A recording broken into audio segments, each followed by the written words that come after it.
What's up, podheads? Podioslave podcast, episode 65. Is that right, guys? We're at 65 now? Ready for retirement. But not really. No. Kick off the sandals, open the newspaper. I took a geezer. 65. Put on a podcast. Yeah.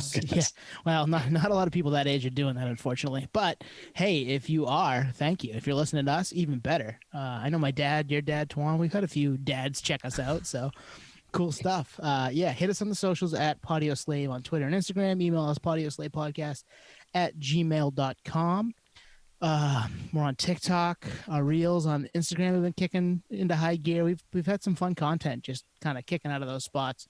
YouTube's had some bits and pieces of the episodes go out on their own. So if you want a bite-sized version of the Podioslave podcast, you can get it there. But yeah, I mean, we're everywhere. We are all over the internet.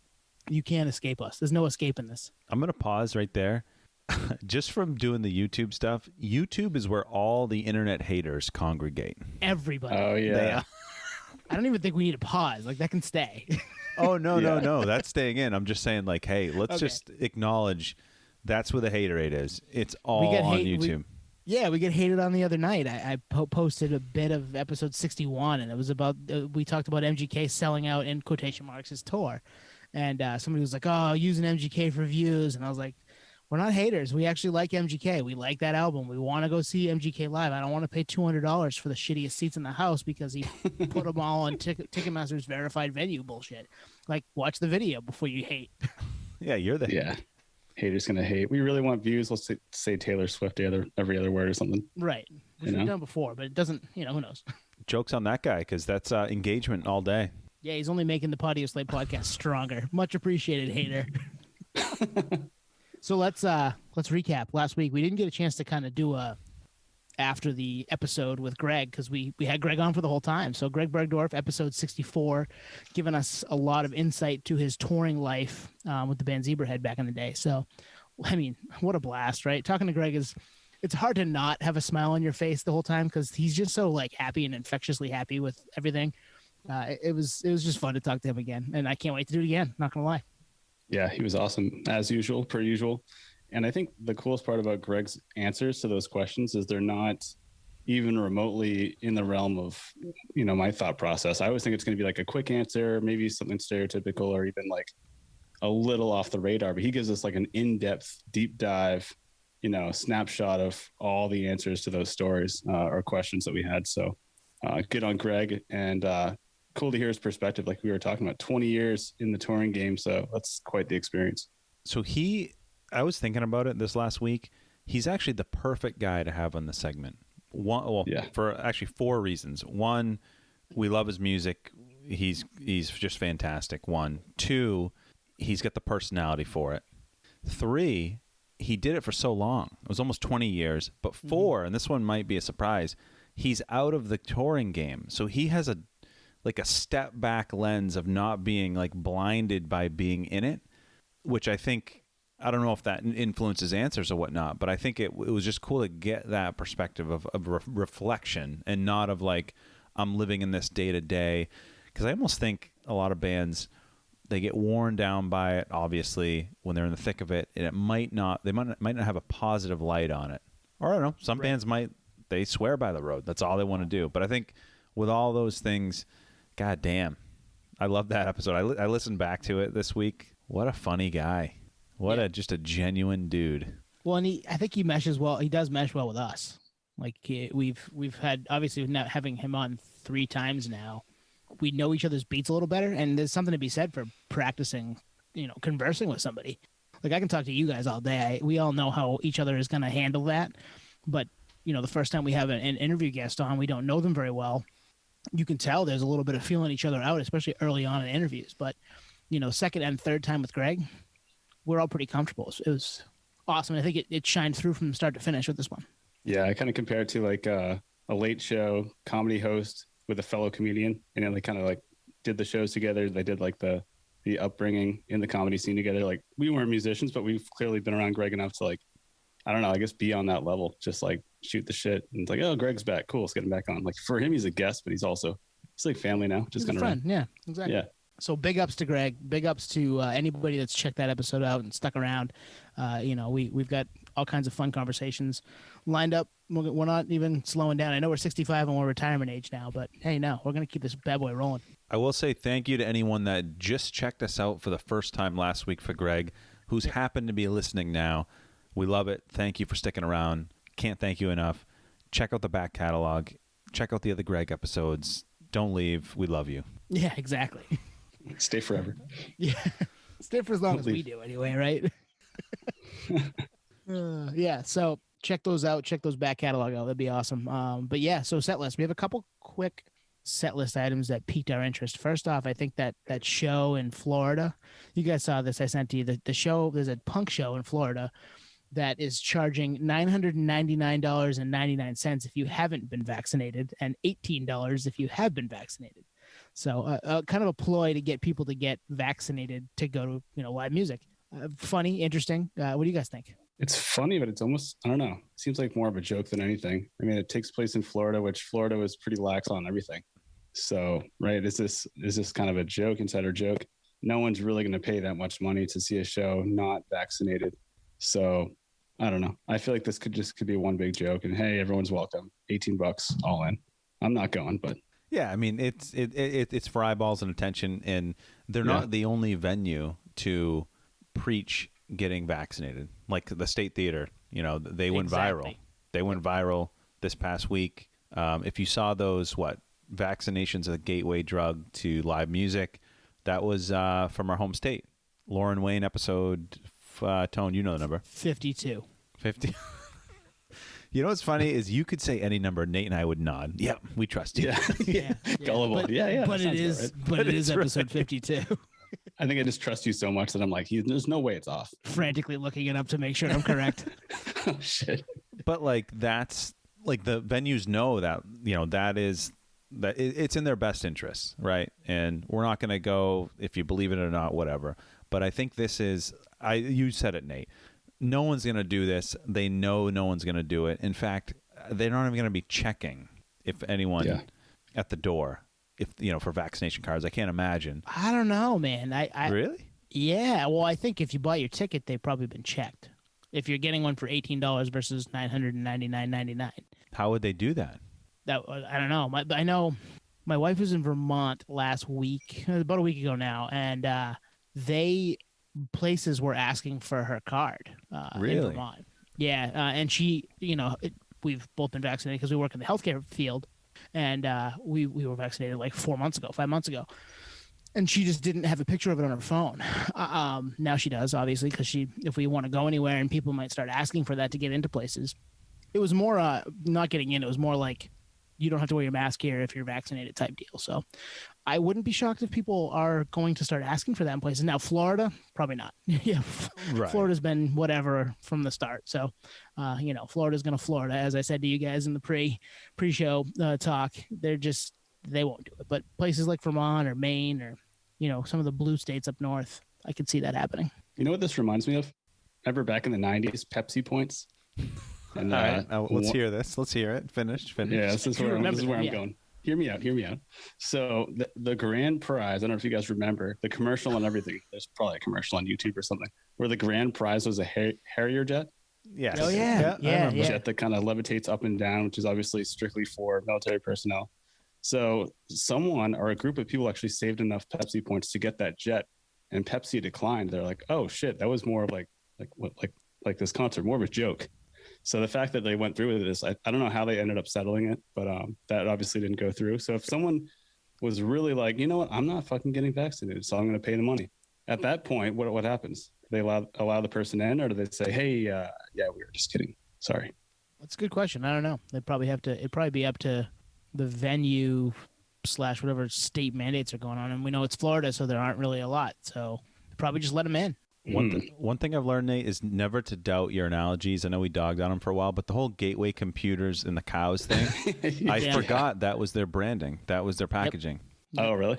Yeah. That's cool. Well, I haven't thought of Pepsi points since I was, in 7th grade. So good pull there. Yeah, rewind it back. I got a tangent for you on that. Remember when Mountain Dew used to do the NCAA March Madness basketball, the colleges underneath the caps? And if you got the winner, you could send it in and like maybe win a hat or a jersey or something. But it was always like teams that were 15 seeds. So you never had a chance. Never had a chance. No, you're never going to get a Duke or a UNC under the cap. You're always getting Oral Roberts or the Citadel, teams that were never going to win it. The secret there is you send in the crappy teams and see if they just grease it through. Good point. Maybe read it. Somebody just open and, oh, hey, there's a cap. I guess we got to send them a Duke jersey. But I think you're right, Nate.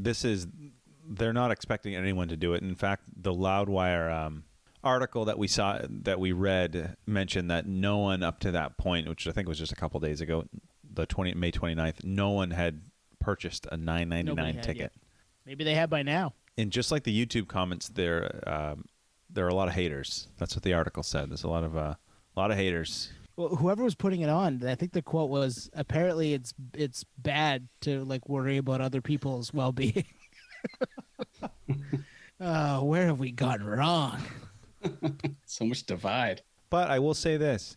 Had this not happened, I would never have known there was a Teenage Bottle Rocket show in St. Pete. Right. Right. Yeah. So good on them. Good promotion. Yeah, now I'm wondering about the band members. If they don't get vaccinated, do they get the $9.99 docked from their advance? Maybe. You're playing the show in the red. You owe us. Pay to play, bitch. Yeah. Oh God.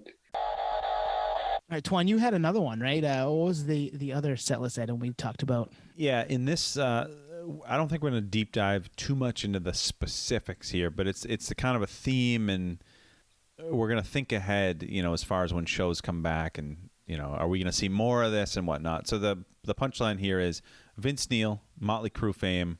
He returns to the stage. I'm not sure the nature of the show. It was I'm not sure. I guess he joined Sammy Hagar for something. It was I don't even know what it was, but he lost his voice.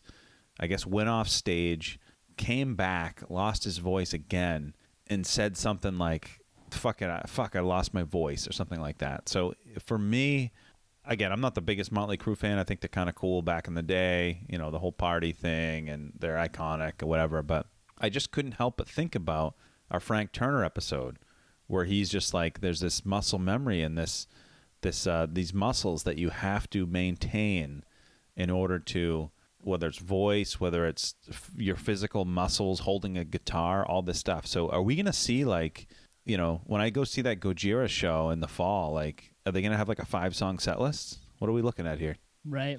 Yeah, that's a great question. I mean, not just a show this fall, some shows this summer. I mean, any of these bands that haven't been out doing it, because they haven't been, right? A lot of them have maybe done a live stream or two here and there, but they haven't played in front of people. And you brought it back to the Frank Turner episode 59. I didn't have to look it up. He mentioned being tired doing one of his live streams, or he did 2 of them, and halfway through being like, man, this is harder than I remember it, because I haven't done it in a while. Like, playing on your couch is one thing with your cat hanging out next to you. Playing, standing, jumping around, playing guitar, trying to sing, depending on what you play for music. I mean, that Gojira show is going to go hard, I'm sure. Knock Loose going to go hard.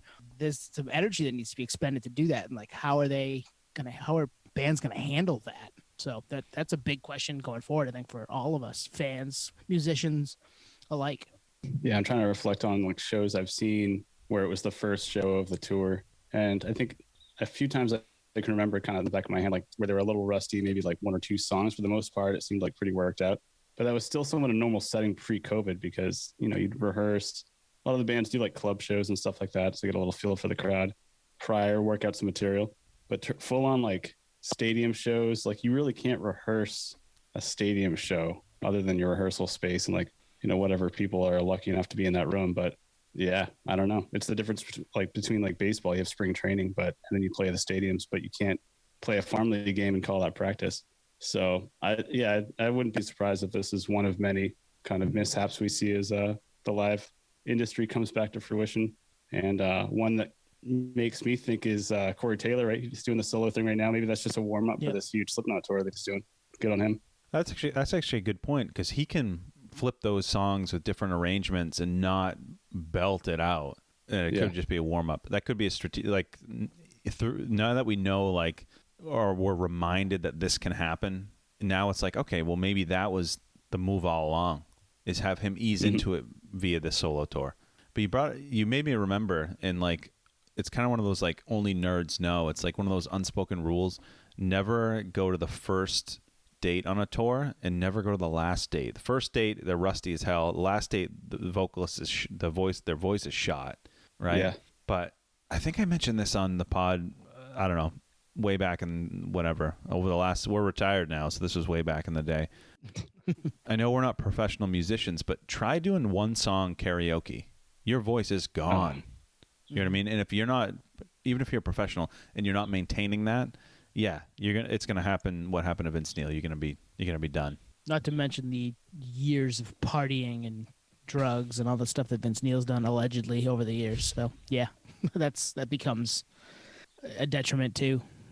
Yeah, that different climates. I mean, imagine going on tour. We all get winded. Like you said, we're 65, winded from just like a little bit of traveling. A full on tour as a aging musician. Like, I'm still shocked. And I think Greg kind of gave some insight on, hey, sometimes there's a voice track. Sometimes the person's not actually singing. So there may be more of that come 2021 going forward too, is people kind of mimicking the words but not actually singing, and maybe unfortunately a lot of band members not actually playing the music. I hate to see that, but I'm gonna start looking for it now, and that Greg ruined that for me, I think, because I'm gonna notice more than I did before. It's a magic trick. Yeah, no, you joke, but I know you're not joking. No, yeah, I'm definitely gonna do that.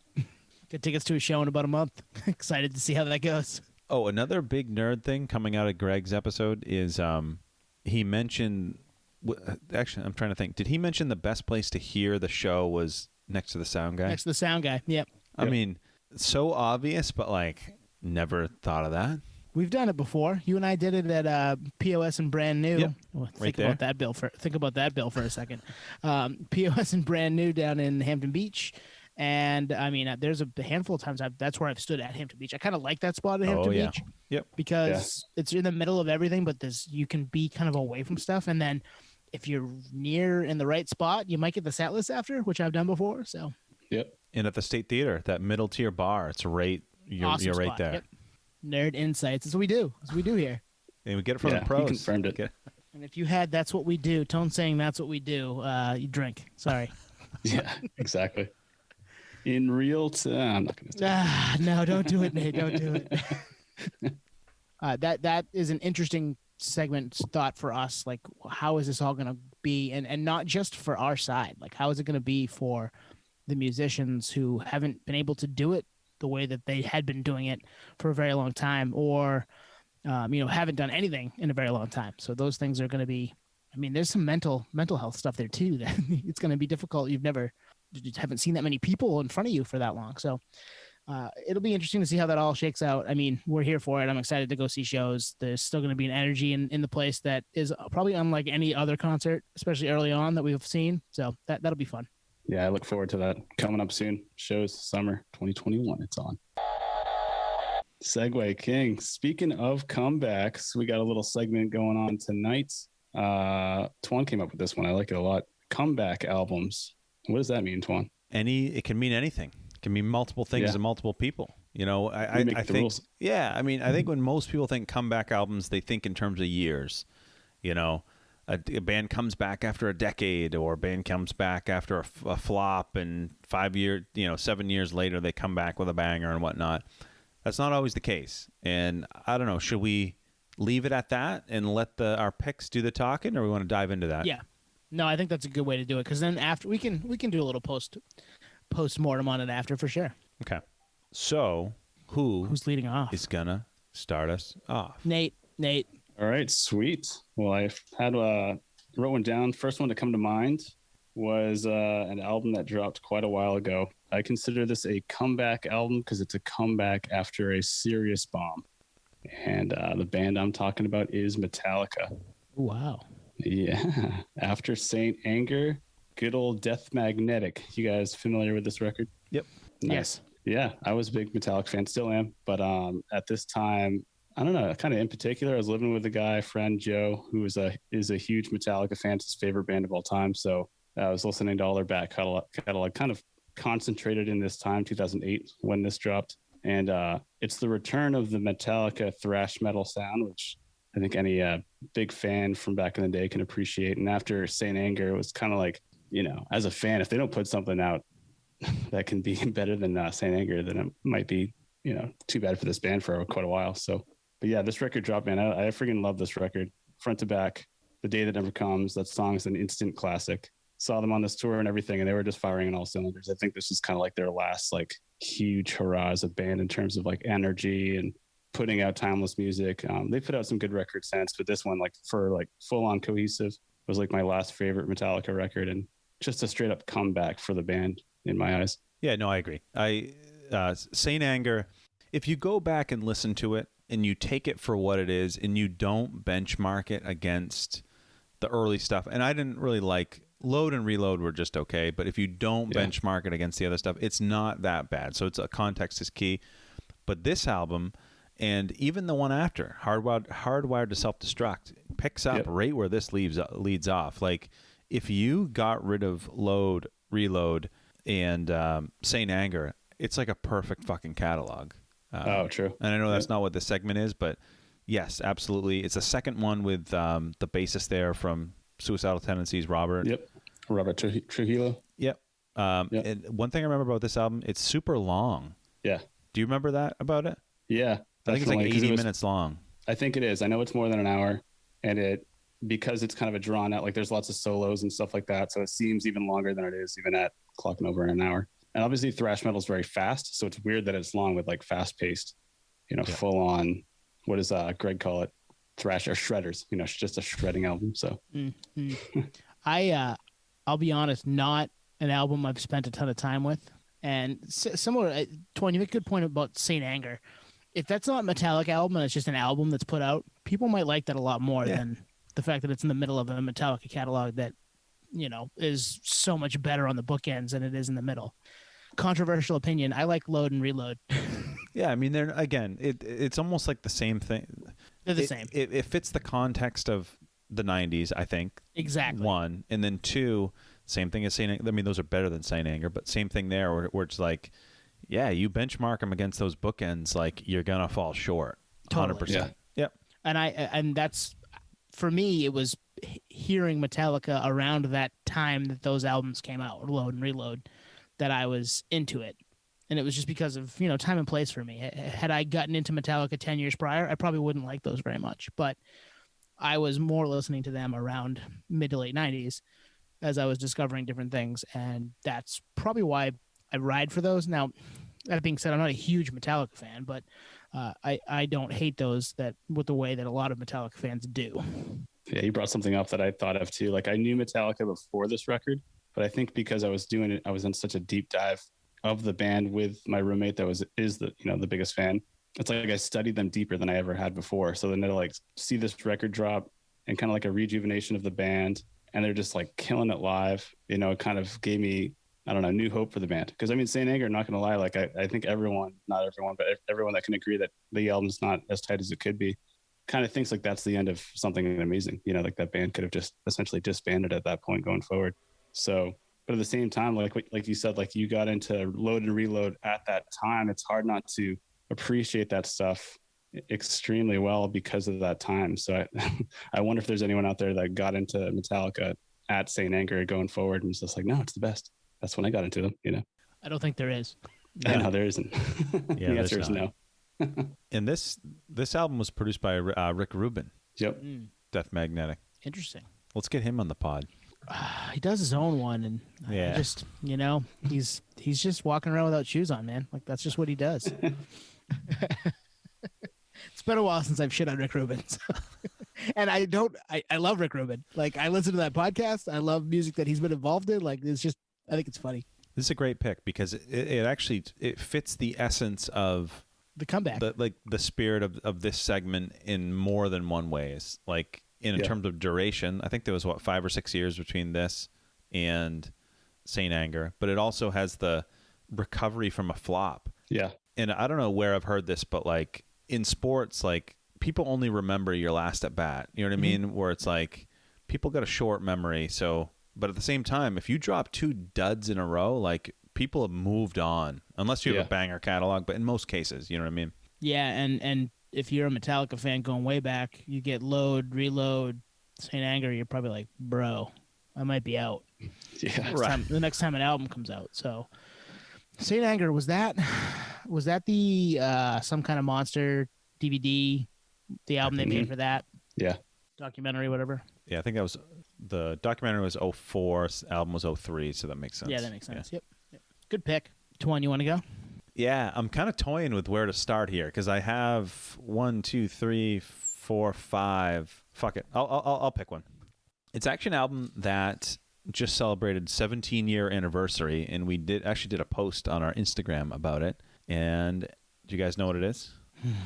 I should. I mean, I should too. You don't. I'm surprised. 17 years, so that's 2000. Oh, I know what it is. Killswitch Engage. Yeah. Yep. Yeah. Yes. Killswitch.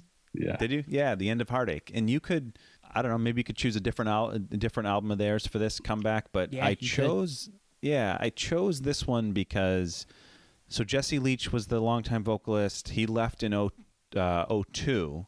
I guess he had like a bout of depression and he moved on. So they hustled to get someone in, Howard Jones.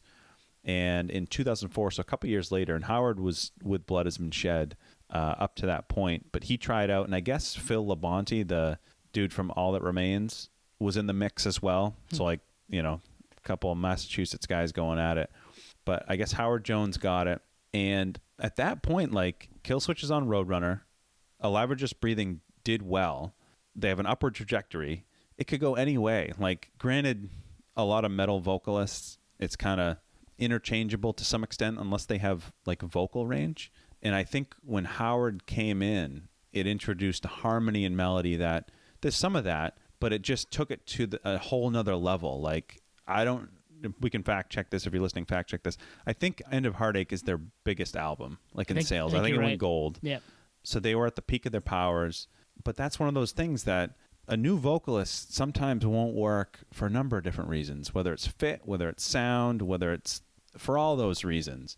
But I think this, for me, this is a classic case of new singer could bust, but it just took them to a whole nother level, which is interesting because I did read that Howard almost didn't take the gig because the previous stuff was more melodic than he wanted to go, but he took them to an even more melodic place. But I love this record. I think we all do. What do you guys think? Yeah, absolutely. And this is the album of Killswitches that I like the most. I like Killswitch stuff. I'll come back to it here and there. But because of what you said, the more melodic hardcore, like that's doing this podcast has kind of unearthed a few things for me, and this is one of them. I like hardcore, but yeah, I like hardcore, but I like it to be a certain way, and this fits that mold for me, and that's probably why I like it so much. He fit in seamlessly with what they were doing at the time, and they had radio hits, which was kind of crazy, and it just, for a band like that to turn into that, it could have, like you said, gone a bunch of different ways, but it went probably the best possible route for them as a band, commercially anyway, with that. Now, some might say they like Jesse better, and then he came back, right? I mean, we saw him. He's back, yeah. Yeah, he's back now. Nate, we saw him, right? At the stage. State Theater. Yep. Yeah, probably like, I don't know, 7 or 8 years ago. 2012. Yeah. So 9 years ago, before you left. And awesome show. But Jesse had just come back, I think. So I believe so. And it wasn't with Howard. No, and they put a new album out, and that album was good too. I like that album a lot, but I found myself kind of wishing Howard had been there for some of those End of Heartache songs. So I'm with you. Great comeback, different way with a new lead singer that can go so many different ways. Yeah, and perfect timing too. Like when this dropped, May 11th, 2004. I was so into this genre, like so big, and so proud that there was so much amazing metal from New England. So, them being from Massachusetts, I think we were talking about it, at least off air, the Slipknot show I saw, Slipknot with Killswitch and Lamb of God. It was just like, man, sorry, it was Shadows Fall, I think. And just so much love for New England and to see this kind of talent. But Howard, man, I'm not going to lie, like I had never heard anyone sing like that in this genre at that level. Like you said, I think he really took the band to a new place. But for me as a listener, like this opened up a Pandora's box of like, oh, there's so much good stuff out there that I don't even know about. And this band did kind of cross over to mainstream, I think, with this album, but for good reason. I mean, it's just a masterpiece and so well produced. And I just can't imagine. We were talking about like vocal fallouts earlier with Vince Neil. Like I can't imagine like toggling back and forth from the scream and like his just extremely soulful singing on this album just blows me away. That's talent on another scale. Yeah, he's a showman. He's definitely a showman.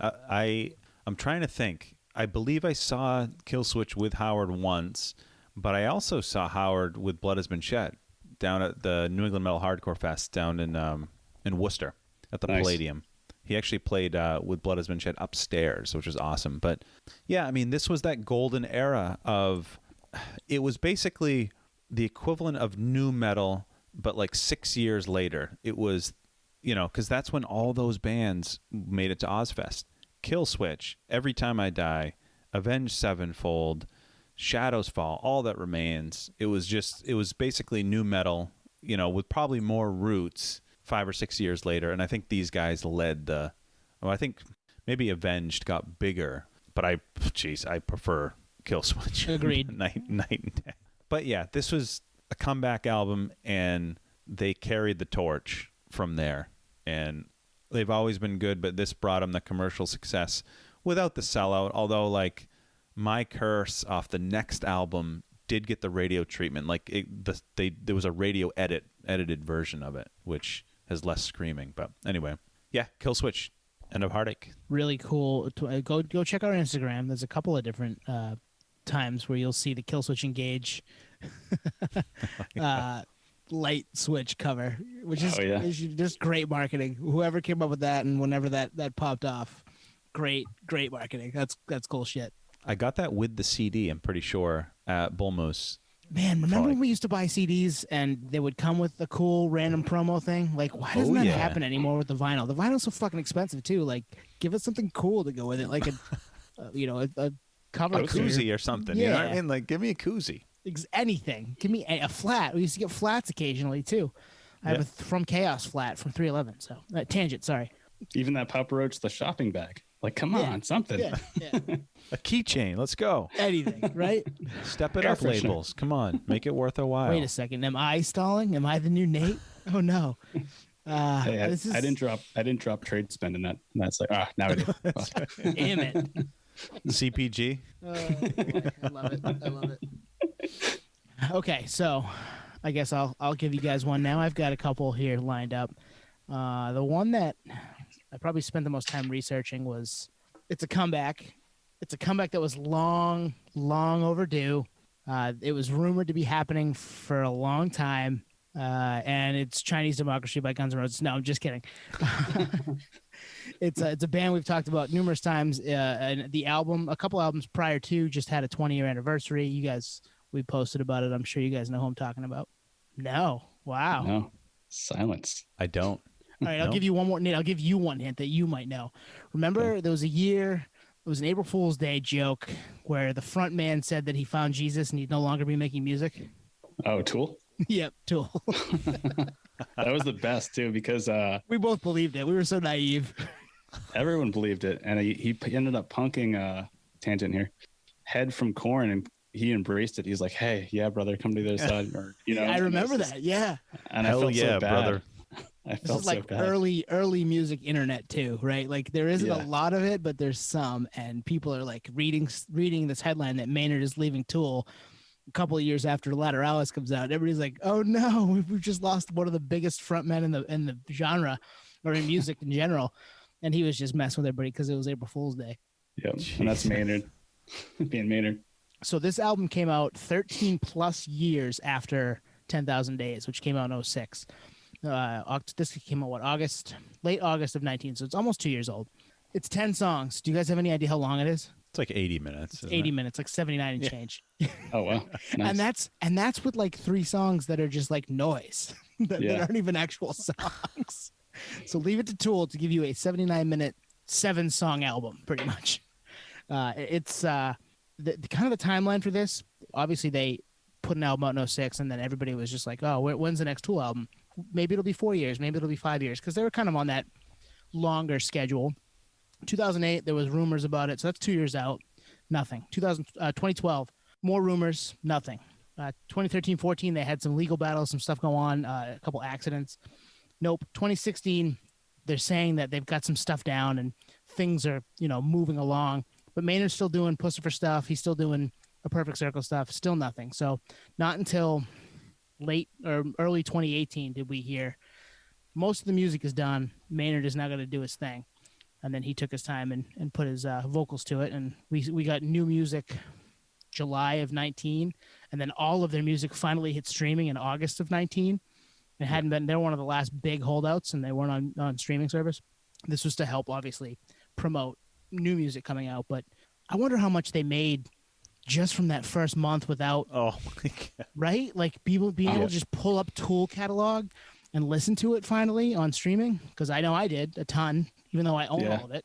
But yeah, so crazy. That's, and the album's really good. I mean, I'm a Tool fan. They weren't going to put something out that I didn't like, but the songs that are songs, they're long, but they're just so damn good. And it's a great showcase for how amazing Danny Carey is. And you're talking about Fear Inoculum? Yes, Fear Inoculum. Yep. Sorry, did I not say it? I was so excited. Oh, if you did, I missed it. I mean, I knew what you're talking about. I didn't say it. Nate, what do you think of this album? Oh, man, I love this album so much. And when it dropped, I think I was kind of like clinching the desk, like, man, this could be a flop, which isn't possible for Tool, but because of all those delays you just mentioned and inner band dynamics, like everyone knows the band members in Tool are kind of like not friendly with each other. Like, I guess Maynard, is kind of separate from the band a lot of the times. So I didn't know what to expect. But as soon as I played it, it's the return of Tool. Like all Tool fans know, it's a sound that's so unique between these four members.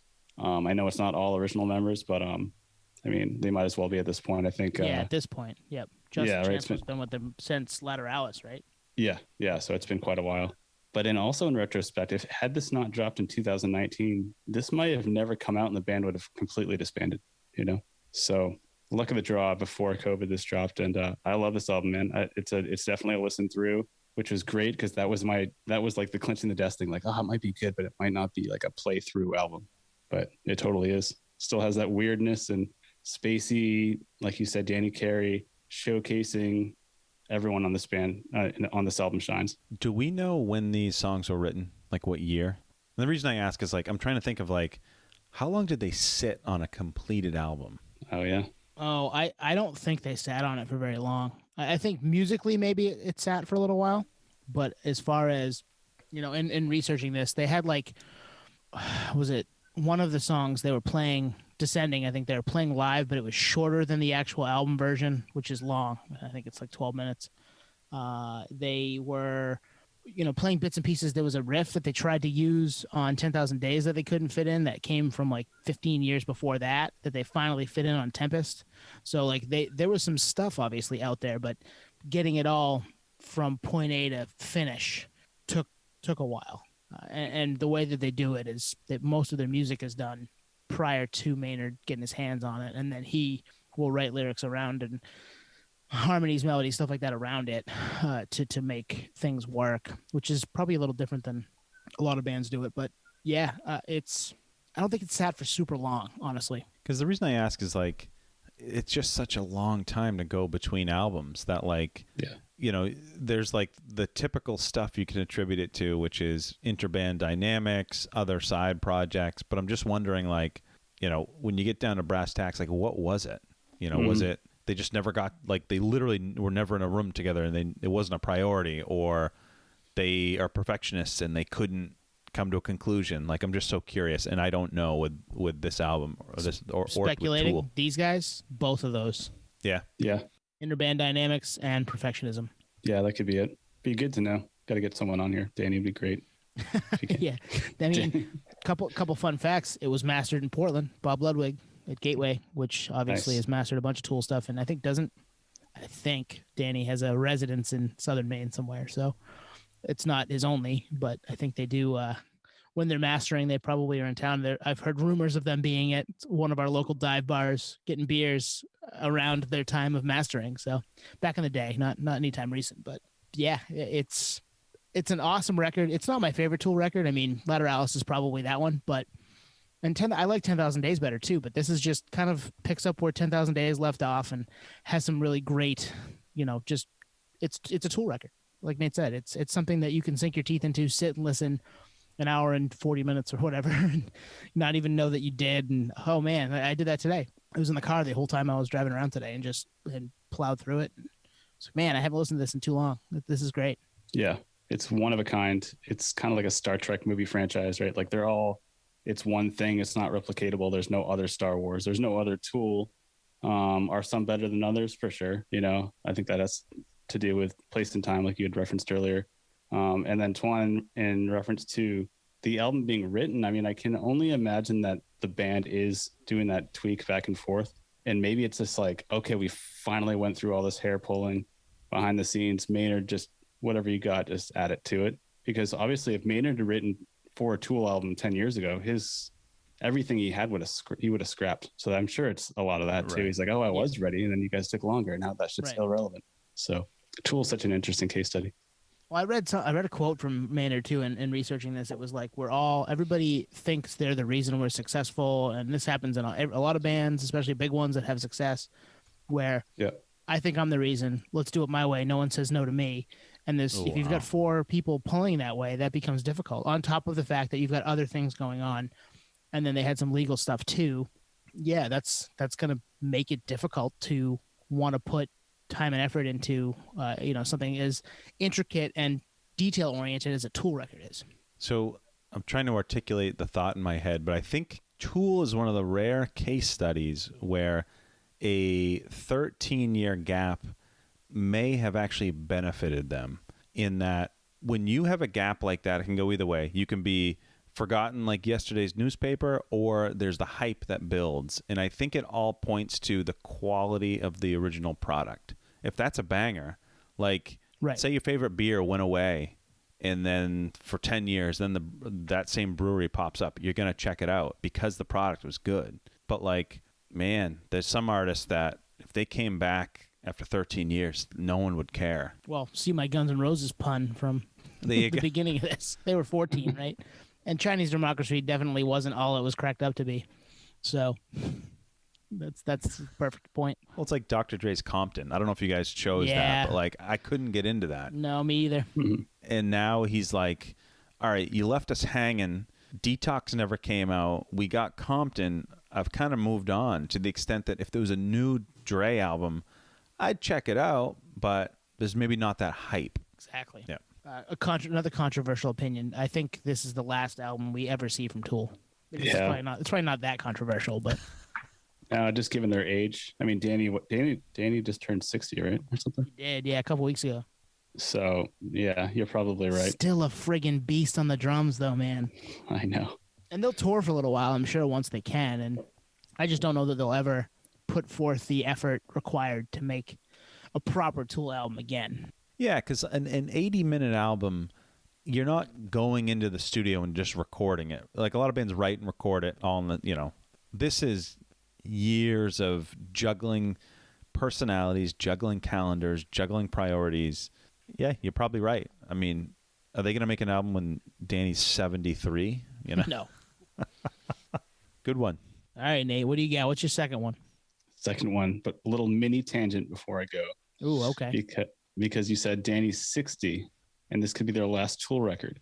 And a record I almost chose for this segment was the Rolling Stones' A Bigger Bang, which dropped in 2006. I didn't choose it, and it's a great album, and I think it's a comeback album. And the only reason I bring it up is because Charlie Watts, their drummer, just turned 80, and they're still going strong. Well, they don't write the same level of intricate music this Tool does. As good as Keith Richards is on guitar, but I mean, it's not the same. That's why. That's why. Yeah. No, the Stones are playing hits. I mean, I think that 06 album, Bigger Bang, was kind of like their last hurrah. And they still put out stuff, but that was their last proper release. So Tool, this might be their last proper release, maybe a few EPs or something, or a song or something. But yeah, had to highlight the drummer thing. 60's got another 20 years if he wants to catch up to Charlie Watts. And Danny is a beast. Like, he probably could. He probably could. Yeah. He's got enough stem cell research in him. The only downfall for Danny is a Lakers fan. Right. I was going to say the Celtics jersey. Yeah, he did that, though. He did that when we saw him in Boston. I give him credit. He's an NBA fan. He gets that Boston cares. And obviously Boston and LA have had their share of battles over the years. But yeah, he's a Lakers fan. So I'm like, that's the one thing. That's the one knock. And not everybody's perfect, right? Eh. All right. Well, tangent aside, this one is a little bit unique because it's I was looking at members coming back to bands, ended up crossing it off for new band member and how that relates to a comeback album. And one album that's kind of well regarded in my fandom for the band Incubus is Crow Left of the Murder. And although I love Dirk and his work on all the Incubus records leading up to this record, Ben Kenny's an amazing bassist and slays on this record. And I think they were definitely at a crossroads like, shit, we just put out 2 banger multi-platinum albums. Like, are we going to top it? Like, what are we going to do? And this album is definitely not in any, I don't know, it doesn't look like there's any pressure on the band's part to try to one up commercial success because it's a pretty arty record. It's like an art rock, super funky and out there dream like Incubus record. But I think it's a good comeback album for them because Ben Kenny is good and it's just a jazzy, kind of almost like hippie art rock record, and I really like it. So this record, I'm trying to think back. I remember listening to it. I didn't run out and get it. Like I remember running out to get Morning View. Jesus, in 02. I will say this. I do need to revisit this just because I know you're hype on it. And yep. I, through my 18, 19-year-old lens, coming off a 3-album run all day long, it just didn't scratch that itch. But again, it's one of those things like you're handicapped by brilliance. You know, Do you hold that against a band? Do you look at it as its own entity? And I think I would benefit from that. But this kind of flips comeback on its head in a traditional sense, which I think is awesome. You picked it. I'll pause there just knowing that I need to go revisit this because I don't remember loving this album. I didn't love it when it came out initially. I now am in Nate's camp. This is a great record, and it's an underrated record from a band who, you know, obviously had their huge moments with Make Yourself and Morning View, but this album is really good, and it took me some time to get there with it. But you know what, it came out in 2004, right? I think it came out in 2004. I was a year into college, living at home. Not a lot of friends kicking around, so a lot of what I did was listen to music and hang out with the few friends that were around who also loved to do that. Our other friend Nate in North Carolina and our buddy Donnie, and this Nate was big into Incubus too, like we were, and we would have a few beers and listen to the records, and this was one that kind of started making its way in a little more. And I remember those times, I guess, and that's part of the reason I like it, but I ended up being a really big fan of it. And I actually, his Light Grenade's the one that came out after. Yep. I ride for that one too. A lot of people don't like that one. I think that one's great. And that's probably where they start to lose me. But man, that's a 5-album run record, a 5-album run for me. Those from Science to Light Grenades, right? That's 5, I think. But yeah, this is a really good one. And you're right, Ben Kenny, formerly of The Roots, right? Yep. That's a good pull to change it that way for a comeback album, because it really is. It's a comeback and it's also like a departure at the same time, which is really cool. Yeah, exactly. I think I wrote down comeback. It is kind of a departure, but comeback because I think everyone, fans included, like had that same sentiment that you had, Twan, which is, well, this is like this like polished band that's like OG from like the 90s, all original lineup for the most part, and just make timeless music. And then boom, like a key member, like Dirk was such a key member for the band's sound. For him to leave, it was like, oh, this band's toast, And to hear a song, the first single come out, Megalomaniac, I think it was. Definitely wasn't a first listen for me. In fact, I shelved the record for that song alone. And as soon as I gave the record a full spin front to back, I'm like, oh, it's one of those albums where the singles like mediocre, but the deep cuts are like stand up to songs on Science, and kind of have that funky, like Willy Wonka type out there stuff on it too. So, I often, I know we did like an Incubus deep dive before, but I often put Science as one and kind of tie Make Yourself and this record quite a bit, like kind of goes back and forth from second and third place. So yeah, I like this record a lot. I spent a lot of time with it. That's probably why. So if you had mastered in Portland, Maine drink, this was mastered by Bob Ludwig in Portland, which is pretty amazing. But I think back, where does a band like Incubus go after Morning View? You know what I mean? Like, if you dial that same thought process back to Science, it's like if Incubus made another Science, they would have been Il Nino. You know what I mean? Like they would have been, it would have, no diss if you're an Il Nino fan. Revolucion was great. Yeah. But it's one of those things. It's like that the evolution they took got them to where they are. Yeah. And I think for me, I kind of owe it to them to revisit this one. Yeah. And Light Grenades, if you haven't, because I think Light Grenades is great. Pendulous Threads, fucking awesome Incubus song. It builds, it's badass. That's, I mean, tangent. Another tangent, because it's Incubus and we're talking about Incubus. When I started really collecting vinyl, probably around 10 years ago, they repressed a bunch of their stuff, right? They repressed Science, they repressed Make Yourself, Morning View. Nate, you already had Science, but you had ordered it from our local record store, Bulmus, to pick up. And I think my copy of Science, I think I ended up going in to buy it because you already had it. And I think my record, my Science record has your name on it still, like not printed, but like they saved for and whatever. And yeah, I think I still have that. I got to dig that out. Oh, that's awesome. Your name is on it. So much appreciated. Nerdery. Yeah, that is nerdery. Sweet. Good pull. And this is kind of why I paused when we were describing the segment like 30 minutes ago of like, it's not just come back in terms of duration.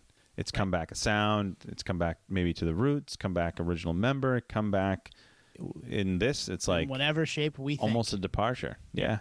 Good call, Nate. Is it me? Oh, yeah. Yeah. All right. So I got a few that I was kind of toying with. I'm going to move away from the kill switch-ish sound because there's a couple I could choose there. I'm going to go with Glassjaw. Material Control dropped in 2017, 15 years after Worship and Tribute, which was on Warner Brothers. And I'm going to cut to the chase. This is not a glowing comeback, best album ever type of review. This is a good, not great album. So I loved everything. Everything you ever want to know about Silence, Worship and Tribute. Tough to top those, right? For that genre, you can't beat it.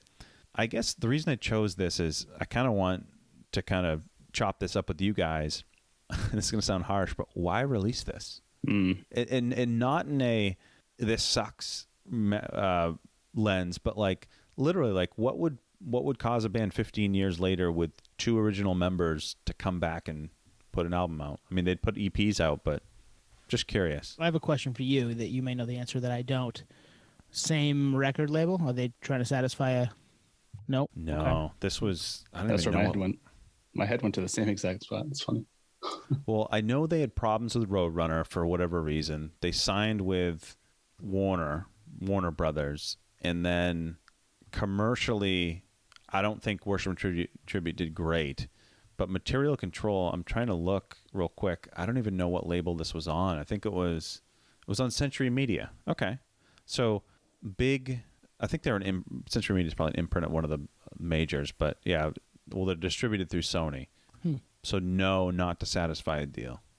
Yeah, it's a tough one to decipher. I mean, when you said that tone, that's where my head went. So if it's not that, then I think the secondary to that would be proving to people that fund your tour, that you're going to have something tangible to tour off, or some kind of excitement. You can't just be like, oh, we're going to come back and people are going to buy tickets. Like have something to have some strong marketing to support. I mean, something to go out there like, hey, wait, something to talk about other than just revisits on the Did they stuff. tour off this? They did, yeah. Oh, yeah, they did because they did the co-headline with Quicksand. And this was shortly after that. And I'm not hating on this record. Like Glassjaw is probably a top 15 band for me. I love those first 2 records. This is a case of where I'm benchmarking against their brilliant records. It's a good to great record, but it just didn't live up to the 15-year hype. And I think this is where the difference of the Tool record with Glassjaw, where it's like the product was maybe not what I was expecting. I tried to get into this and couldn't, and I like their other stuff. So I probably would have gone to see them around this time just because I hadn't seen them and I like their other stuff, and they can't play the whole new record. They got to play some other stuff too. So that would have been my chance to go take a pee, as we talked about with Greg last week. But yeah, it's I couldn't get into it, and I need to give it another try. But I like their other stuff so much more, and even the Head Automatica stuff with Daryl, I like more, and would have been would have been better for me. I'm not sure. Yeah, this is a good question as to why release it. Maybe that's just the direction they wanted to go. But I mean, now we're 4 years removed from that coming out, and exactly, yeah, we've gotten really nothing more from them. Yeah, since. They re-released the Coloring Book EP, which came out years and years ago. But they've always been that. Again, it's that New England. It's that Long Island mysterious. Something in the water about being mysterious and leaving everyone guessing. And I'm glad they're still doing it. It didn't necessarily scratch the itch, but by definition of 15-year gap, I mean, that's huge. It fits the definition of comeback. That's a bigger gap than the Tool gap. It was 13 plus. That's a long time. Oh, yeah, I'm puzzled. And I'm in the same boat because I checked it out once and it was when they were coming through. So I was like, I got to check out new stuff. But it didn't really draw me in. So, yeah, I think you're right. We all love this band, right? Yeah. Oh, yeah. Exactly. There's something to be said about just striking while all the iron's hot. So maybe they just, fizzled out for so long and tried to rush it. Maybe. I don't know. Although I did read Citizen, the third track on the album was written in the 90s. Okay. You know, which is interesting. Yeah. It's crazy. That's interesting. I didn't know that at all. I got to revisit. I think it's probably something. It's like I said earlier, doing this podcast is kind of unearthed some things for me, and having a little more of an open mind when listening to something is definitely up there as far as is it something I can talk about? Is it something I want to listen to and appreciate differently because I pay more attention than I used to? That could happen. So maybe it's something I'll end up liking. Who knows? I mean, sometimes bands and albums need that time to percolate and sit, and then you come back to it and you're like, whoa, I hear it now. Didn't hear it at first. So who knows? I think what you just said, combined with the fact that one of the songs was written in 98, answers my own question, where maybe I should be viewing this as almost like a mixtape or a collection, like a B-sides and rarities type of thing, and not, because it's not a traditional album cycle. Right. And the fact that one of these songs is from 98 tells me these were written over many years. And that's kind of why I asked about Tool. It's like, do we think these were written closer to the release date? I was just curious about it. All right. We ready for my last one, maybe? My second one anyway, probably last. We'll see how we do here. I've got a couple. I might outsource this to you guys. Nice. I've got one that's a comeback, and it's really a comeback for just one person, but he's the front man of a band. And then I've got one where the band is coming back to the front man. Wow. Yeah. Inception. Think about it. Exactly. It's a dream inside a dream. What do you want? Which one do you guys want? If whatever one we pick, will you tell us the other one? Yeah, totally. Yep. All right, Nate, you pick one. Flip a coin. Band coming back to the member, because I don't even know. All right. I like that. And this is another one that was mastered in Portland, Maine, which will give you a little bit of, drink. Everybody drink. Mastered in Portland, Maine. Massive name. Massive record. A lot of people equate this as kind of not a response to, but like born out of the 9/11 tragedy. We've talked about it in passing in the past on this podcast. We've talked about this artist a bunch in this podcast. One of my favorite shows of all time. The Rising. Yep. Bruce Springsteen's The Rising. Oh, yeah. First record with the E Street Band in years. He'd done a bunch of solo stuff through the 90s, late 80s, early 90s. And they came back together. And even on I think the first song's Lonesome Day. You hear Clarence on the saxophone and you're like, I'm home, man. Like, this is what we wanted the whole time. And it's got some catchy songs on it. I mean, the early 2000s, Bruce, I love that stuff. It's obviously not as tried and true or, time worn as Darkness on the Edge of Town or Born to Run or E Street Shuffle, stuff like that. But it's good. It's really good. And now it's getting on 20 years for some of it. And it's still really good. Like, the guy writes great songs. Like, he always has, he always will. And then when he gets in the studio with the E Street Band, continues to do it. I mean, he put out Letters to You, a letter to you a year ago, year and a half. Yep. And watching that documentary on Apple TV, just because I'm a fan, watching him work with the E Street Band, it was awesome. Like, they just have a chemistry that they've had for a long time with a lot of the same members. And this was, right in the sweet spot.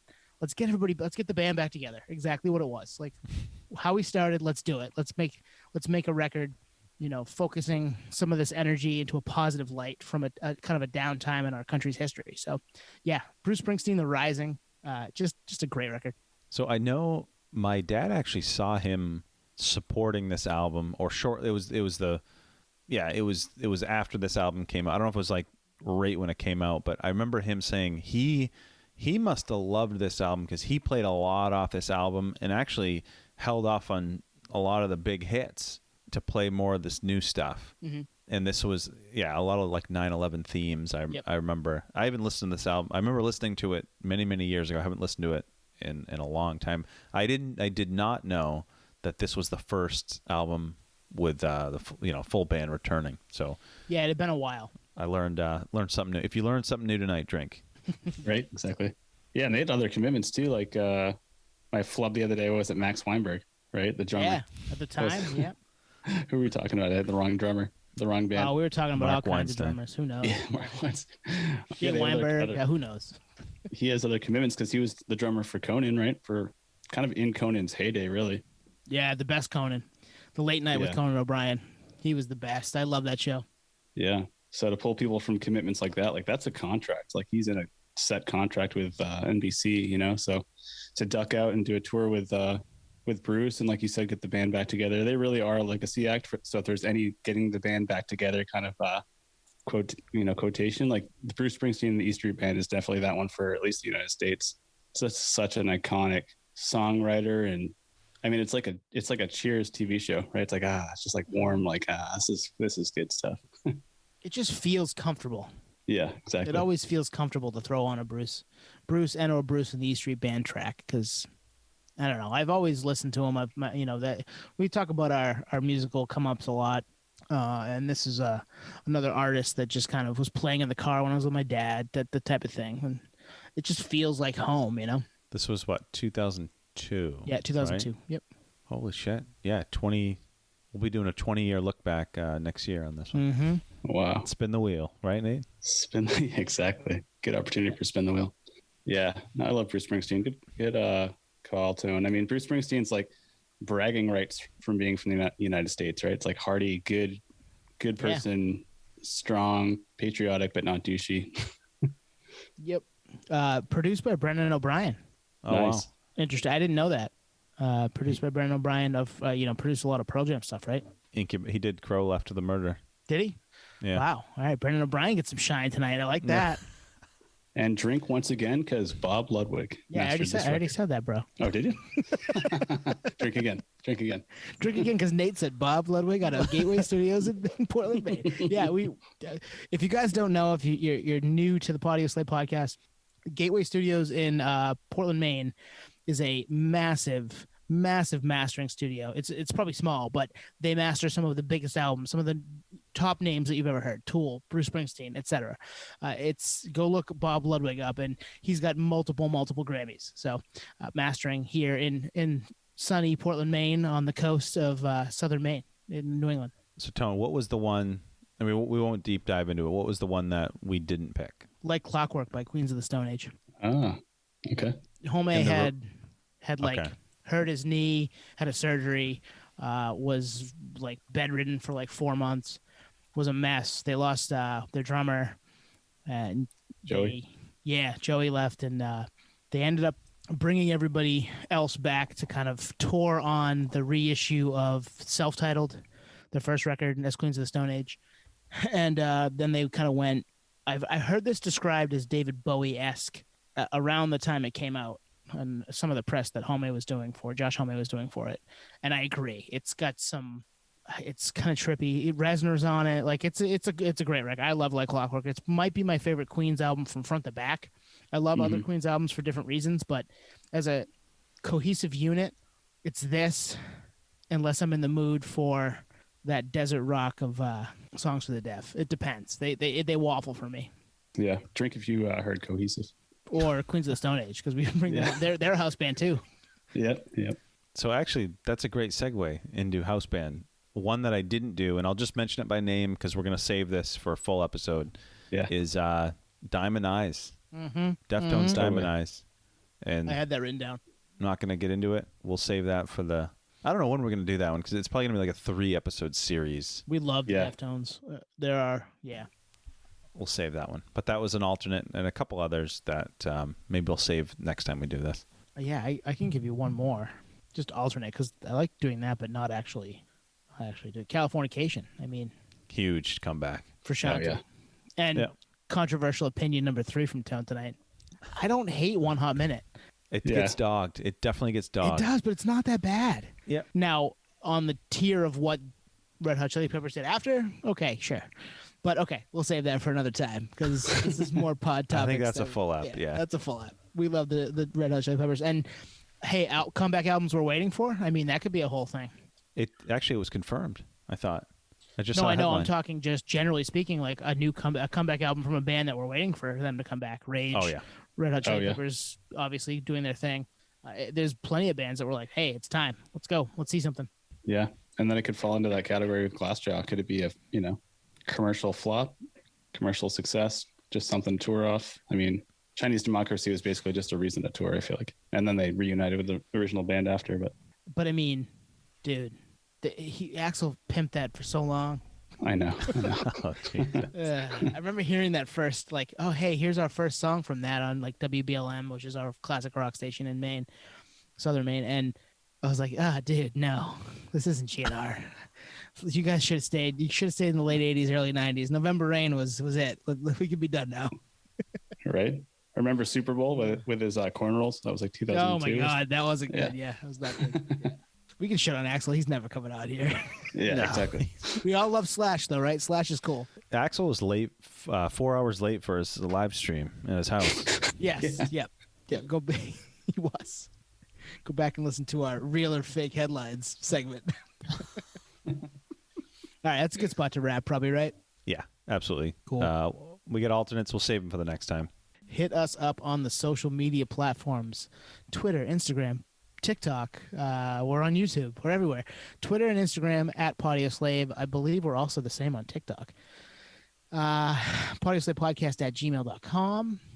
And yeah, just we're around. We love talking to fans. We love talking to people who listen. We love talking to like nerds like ourselves.